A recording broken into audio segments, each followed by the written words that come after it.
Мына жеті ауру мазалағанда қызылша шырынын ішіңіз. Қызылша шырынының емдік қасиеті орасан, ал дайындау 5-ақ минутты қажет етеді.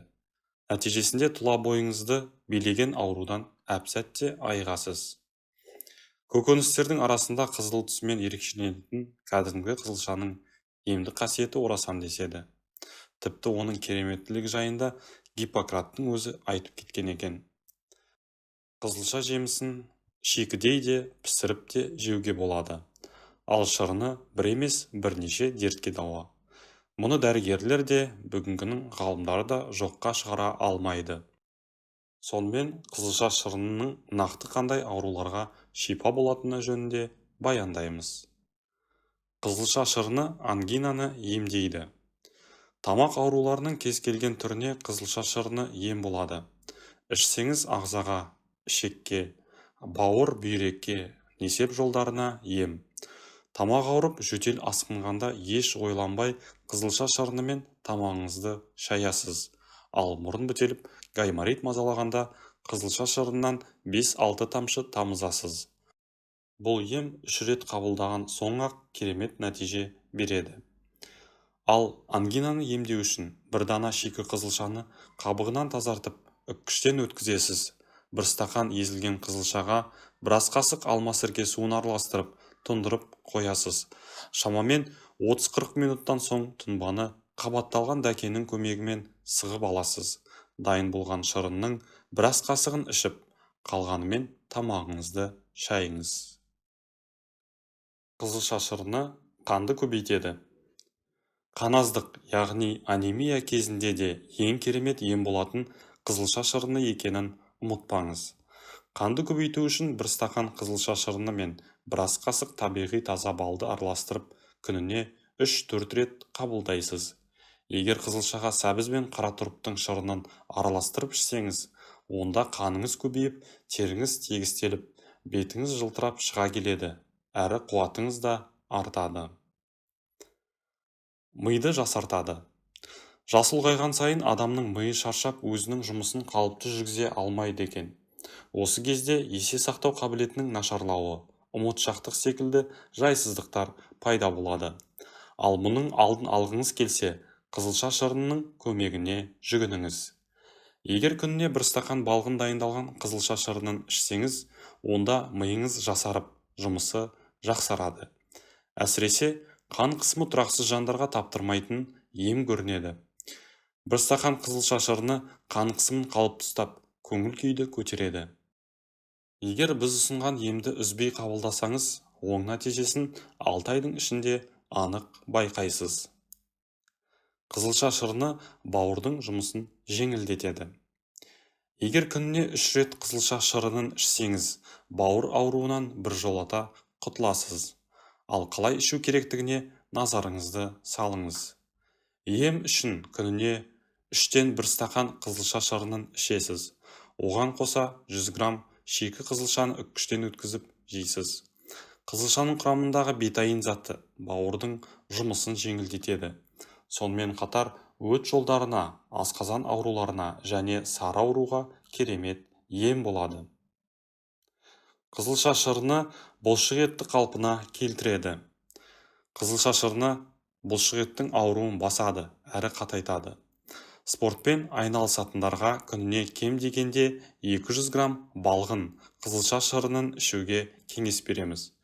Физикалық жаттығу, үздіксіз қозғалыс, ауыр зат бұлшық етке салмақ салады. Ал оны қайта қалпына келтіретін бірден-бір ем қызылша шырыны. Шырын шлактан тазалайды. Қызылша шырынының көмегімен ағзаны улы заттардан, шлактан тазалауға болады. Ол үшін ашқарынға 1-2 ас қасық қызылша шырынын ем ретінде қабылдаңыз. Арада 3 күн өтісімен ақ кіші дәретіңіздің түсі өзгеріп, бауыр мен ішектің жұмысы жақсарады.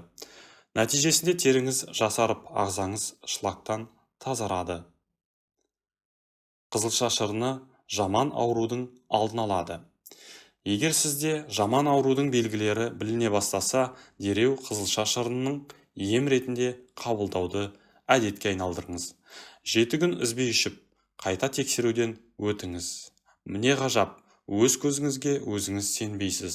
Өйткені қызылша шырыны сіздегі жаман аурудың клеткаларын қалпына келтіріп, аурудың алдын алады. Қызылшаны сүйіп жейтін адамның жалпы портретіне назар салайық.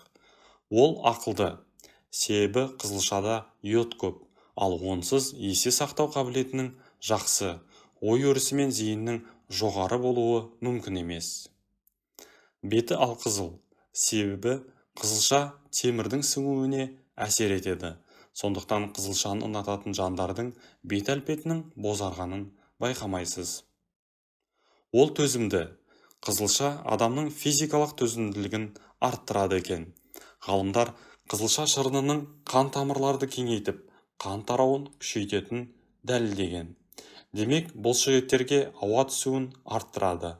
Мамандар тәжірибе жүргізіп, жаттығу алдында 70 мл қызылша шырынын ішу денеге түсер салмаққа төзімділікті 16%-ға ұлғайтатынын анықтаған. Оның шашы қалың. Қызылшаны сүйіп жейтін адамдардың шашы жылдам өсіп, қалыңдап, жылтырай түседі. Оған қызылша қабығының астында көп мөлшерде кездесетін Б дәрумені ықпал етеді.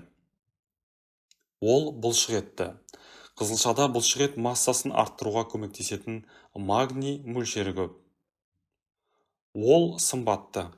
Қызылша құрамында зат алмасуын жылдамдатып, артық сұйықтықты шығарып, артық салмақтан арылуға себебін тигізетін ерекше заттар кездеседі. Қызылшаны қалай дайындауға болады?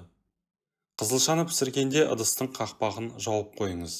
Ол дәрумендердің жоғалуын азайтады. Көкөністің толықтай суға батып тұруын қадағалаңыз.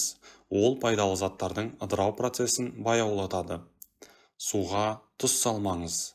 Ол қызылшаның пісу уақытын ұзартады. Тіпті қызылша піскеннен кейін де қаттылау болуы мүмкін. Дайын тағамды тұздаңыз.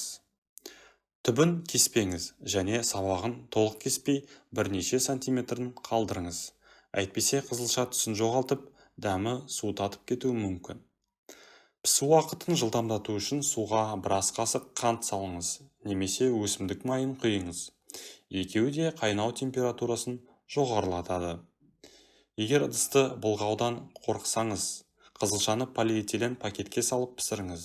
Ол көкөністің дәміне, пісу ұзақтығына әсер етпейді. Егер қызылшаны тазаланған не туралған күйінде пісірсеңіз, суға біраз сірке су қосыңыз. Ол көкөністің түсін жоғалтпау үшін қажет.